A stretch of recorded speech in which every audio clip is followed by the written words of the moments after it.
So you did grow up with kind of heavy expectations. How did you kind of figure out your own way? I think I was trying to do things that were the opposite of what people wanted me to do. Was there an aha moment when you felt like this is what I want to do? Yeah, I had the death scene Ooh. where they shot me with machine guns. Okay. I was so scared and so horrible at acting that my death scene was like a T-Rex. It was like, after that, they didn't give me work for a year. Oh my God. Yeah! How is this an aha moment? That ultra self, like who we are as a A lot of unfolding to new possibilities. Yes. Loaded. Unfold your story. Let's Let it unfold. Real talk. Raw moments, zero fluff. Welcome to Unfold Your Story, presented by Samsung, a brand new podcast where we dive into various topics from everything from wellness, creativity, to digital habits. And making the most out of life to unlock your ultra self. Today, we are talking about carving your own path and kind of finding your own success. What is that? Professionally, or what kind of success? However you define it. Maybe let's start with that. What's kind of like your hot take or your opinion about defining success? I think the meaning of success depends on what age, right? Before, for me, success meant more professionally, working, hustling, making more money, progressing as a professional. But I think today, it's spending time with my family is one of the things. Allowing myself to spend time with my family is one of. Yeah, to add to that, I think success before was quantifiable. Like from grade school, when you're in school, you can quantify it with the grades that you have. It's a number system. And then now it's more emotional driven. Like, how rich do I feel in life? And what does a rich life mean to me? And it's not quantifiable anymore. Like, that's how I see it. I always say that the fastest way to feel unsuccessful is to chase success.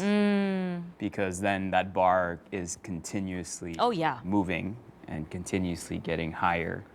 And so it's that change of perspective and knowing, okay, what am I happy enough with? Depending on. So speaking of carving your own path as well, we do have somebody here in the Philippines that carved her own path, really made a name for herself as an actress, both locally and on an international stage. But there is pitfalls and perks to that. And we have her, the one and only Janine Gutierrez, and she can attest to that. She's an award-winning Filipina actress, model, host, and she will bring a lot of context to this conversation. All right, let's bring in Janine. Welcome to the fold. Woo! Welcome, Janine. You can come in. You were supposed to introduce who she is, but I think we should try to let Galaxy AI do that. The Jed, Okay. come in, please. So open Gemini Live. Hey, Gemini. Who Don't laugh, is don't laugh. Won't understand. Janine Gutierrez? I'm kind of Janine scared. Gutierrez is a Filipino actress and video blogger. Oh. She won the Best Actress Award at the 68th FAMAS Awards and 43rd Gawad Urian Awards in 2020 for her role in Babe at Baril. She was also recognized with the Rising Star Award at the 20th New York Asian Film Festival in 2021. Oh, thanks, Gemini. You see, Nothing nervous sketchy. for I nothing. was. why do you need me to say lies when you have Gemini? Yes, Right? exactly. Why is your Gemini so sexy? Yeah, with a British accent. Really? Is your voice different? Mine's Mine the is girl different. from Brooklyn. Oh You're my a girl gosh. from Very Brooklyn. chill. Okay, while the Jed's here, Janine, we've been doing this thing that's a little intrusive, Yes. just like you know. Okay. So feel free to hide your fold at any point. What was the last text that you sent before sitting down for this interview? Okay. It could be a text, it could be a DM, it could be an email, whatever's the safest route Yes. to take. But have to be the Jericho. Have to be. That's the one we want to see. We're here for the juicy things. Okay. Well, my last text is to another J. It's to Kuya JR, my driver. Okay.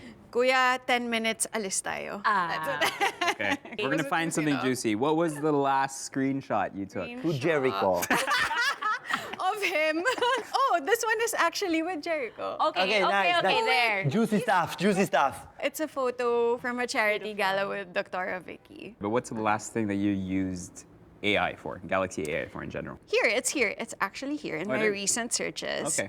It's a search for Japanese restaurants in BGC. Can you research for like steak restaurants in There we go. Let's try, let's try. Alabang? try it. What is the Okay, best steak restaurant in Alabang? Okay. What is the best steak restaurant in Alabang? For the best steak in Alabang, here are some highly rated options. Wooden Horse Steakhouse, known as... Nah, okay. The first one. We're gonna bleep Nah, that nah. restaurant name out. No, but you know what? AI Sorry. cannot eat. We're gonna change that Gemini. We'll change it. All right. Okay. Okay, we're gonna start you off with a softball, Janine. So today we're talking about kind of like carving your own path and becoming who you are. If you were to describe a movie character that would basically embody who you are today, how would you describe that person? Cannot be Wonder Woman. Cannot be Wonder Woman. Wasn't even in my mind. I think I would pick a sequel. Princess Diaries 2. Princess Diaries. And Hathaway. What is the movie about? Quickly, I don't want to be out of this conversation. It's the Anne Hathaway movie. Yeah. And what does she do? She was a high school girl and then yun pala she was a princess. Now it sounds so stupid. Like her dad passed away. She has never met her dad. But we're on two. But we're on two. But the first one was she never met her dad. And then she later realized she is a princess, so her dad was royalty. And then in the second movie, she has to marry someone. Oh, I didn't even think of that part in the second Right? movie. No, the second one's quite complicated because she has to marry someone to keep her in the throne, in the line for the throne. And that's Jericho. I think I chose the wrong Jericho. movie. So there's like a but love and politics. Love and politics in the second one. So it's kind of deep, Apa. You can't say it's not that deep. It's very deep. You're a very good storyteller. I know. Thank I you. don't know if you're a good script, but you're a good storyteller. Thank you. Why is Jericho the guy you need to marry There we go. to stay in royalty? There we That's what go. I want to know. But actually, she's a Gutierrez, Yeah. so you are royal. Wait, I forgot that there was a whole marriage that angle show. in Yeah. Princess Diaries Yeah, too. It's marriage and politics. My only reason for choosing, I just wanted to choose like a sequel because I feel I've been working for a while now. You know, we've figured out like what we really want to do in our careers. So at this point, I really want to level up and do things behind the scenes as well as producing and things like that. So you did grow up with kind of heavy expectations on you. So how did you kind of figure out your own way? I think I was always kind of trying to do things that were the opposite of what people wanted me to do. I mean, usually you would expect Asian stereotype, diba, is like, do well in school, ganyan. In my family, it was the opposite. They were like, why are you still in school? You should already like enter showbiz, ganyan. So I always tried to follow what I wanted to do. And when I was younger, I didn't really want to enter showbiz. I finished school first, and then I guess I just tried to make decisions one at a time and try not to think so much of the pressure. And then eventually it did lead me to a path that I felt was more my own than patterned after anything I've seen from them. That's really truly carving your own path, honestly, and experimenting. In that years that you did not get into showbiz, do you think that any of those experiences kind of led you to becoming a better actor or actress now, or being multifaceted even now, award-winning even? I think it really helped. I went when I was a bit older, so I feel like I had more of agency in a way. And I felt if this doesn't work out, then I can like go another path and things like that. But what ended up happening was I got to bring that side of me into my career. And you're right, like everything now is about being multifaceted. Yes. So whatever I learned in the past and like whatever my goals were before, somehow I still ended up being able to do it now. Like I wanted to be a diplomat or an ambassador. And then now, you know, we're ambassadors for the things we believe in, like advocacies or like Samsung. Yeah. Ang galing talaga, no? Galing. I do think this is of particular interest to us because I think all of us, except for you, we didn't grow up with all this, right? Whereas now we have kids that are growing up with all this. Yeah. So was there any self-inflicted kind of expectation of I need to get into this life? Or was there a automatic, almost innate rejection of I don't want to be in this life? It was like an automatic rejection. I never wanted to join showbiz just because my parents' schedules were so erratic. So I was, this is so annoying. They're not at family day. And I was so shy because I hated when people would approach us at the mall and things like that. But that's just me. That's just me personally. I know a lot of other kids of actors who enjoy it and really adapted to being so personable because of their exposure. So for me, it was the opposite. What switched you back on to it then? When I finally wanted to try to be an actor. Because you can't really be an actor in the Philippines if you're shy. I feel you could do it in Hollywood, maybe, you know. You just show up for the work and then that's it.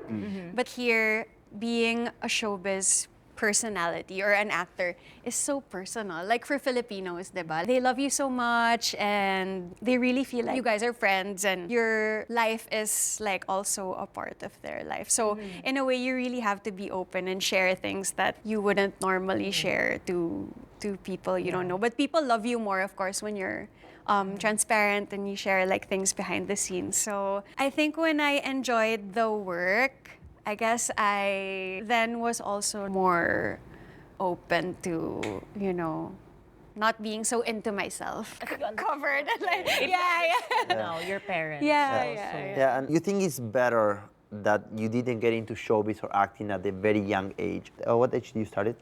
Like 21. Okay, so you think that was a better path for you to start at 21 than if you were starting like at 12 or 13 when you were not ready yet for it? For me personally, yes. Just because I wasn't sure what I wanted to do when I was older. I got to enjoy going out in high school and college and just like not being, you know, having to worry about people taking pictures.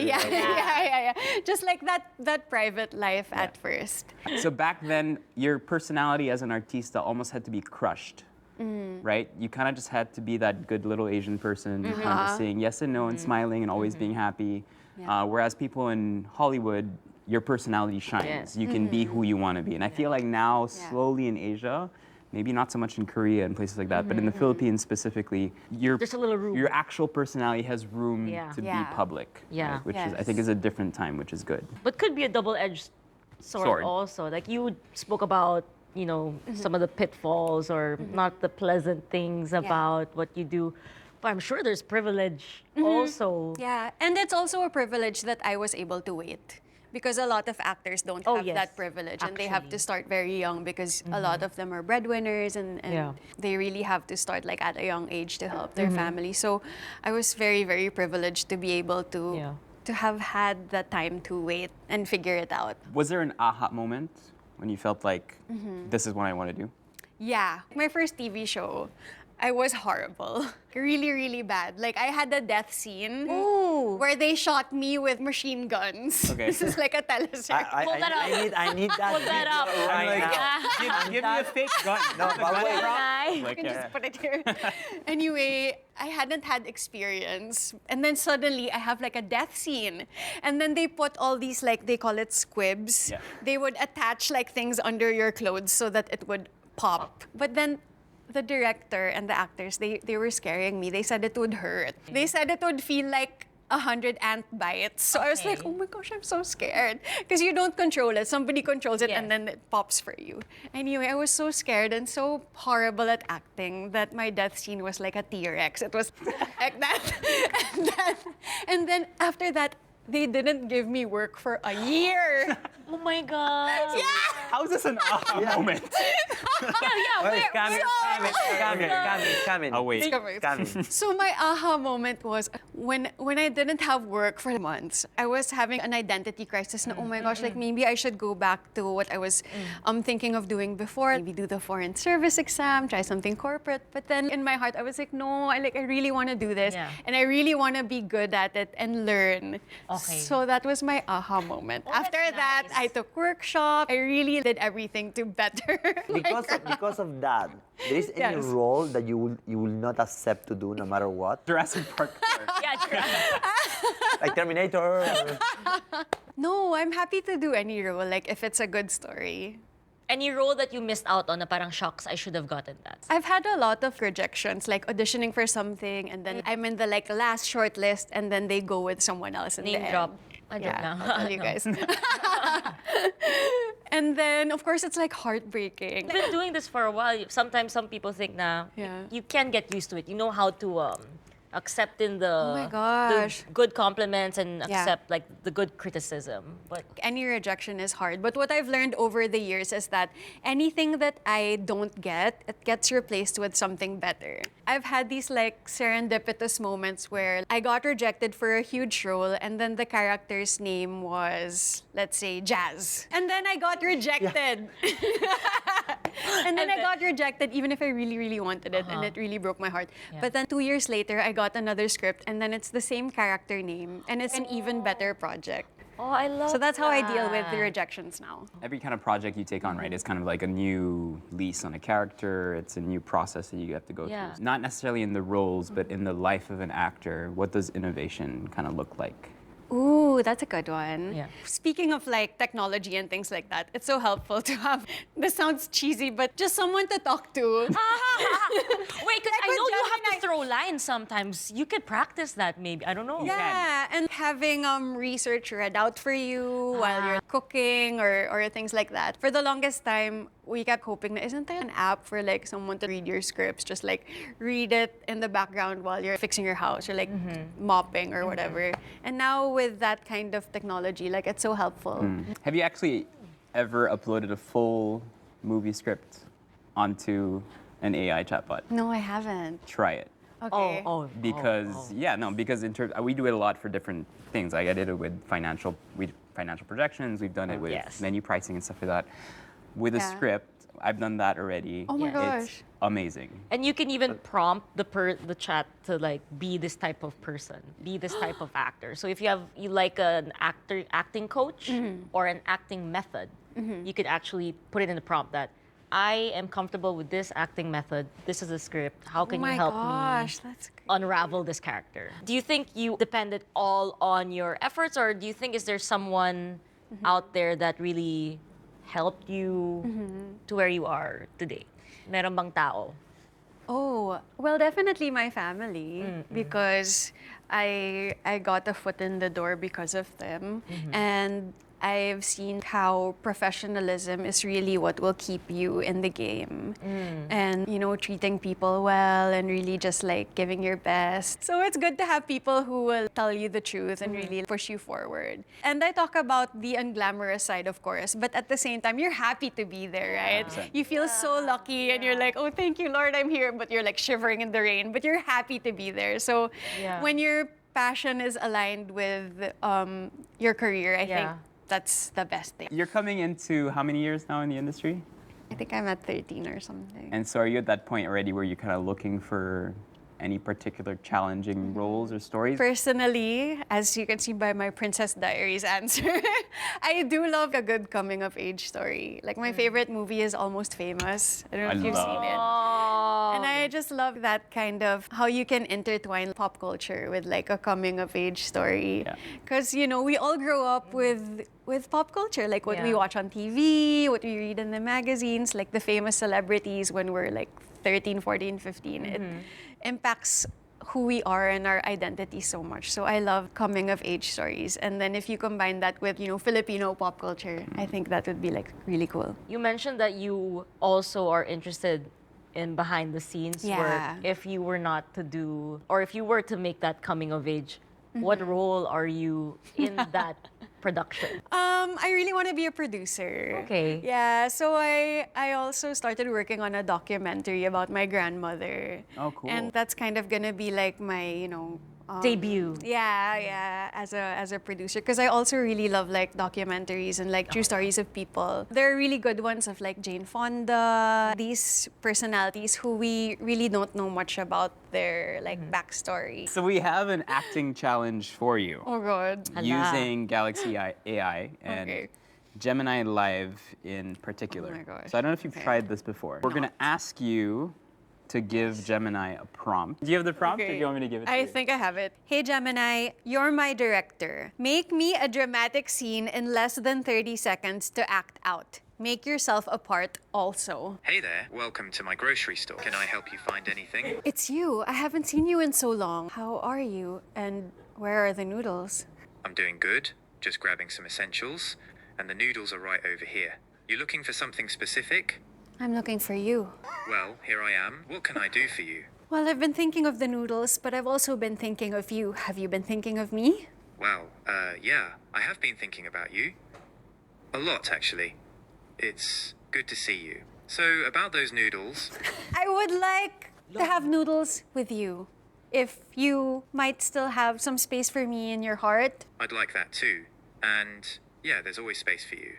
How about we grab those noodles and catch up? That's a happy end. Happy That's ending. That's a happy end. So I don't know if you've used it like that, but you can literally go on forever. There's also a feature where you can activate for it to see you while you're doing this. Oh my gosh. So it can read your Expressions. and how you answer. Yeah. You can also practice your acceptance speeches. Yes. Thank you. Thank you, Gemini. Thank you very much for watching Unfold Your Story presented by Samsung, and we'll see you guys at the next episode. Stay Ultra.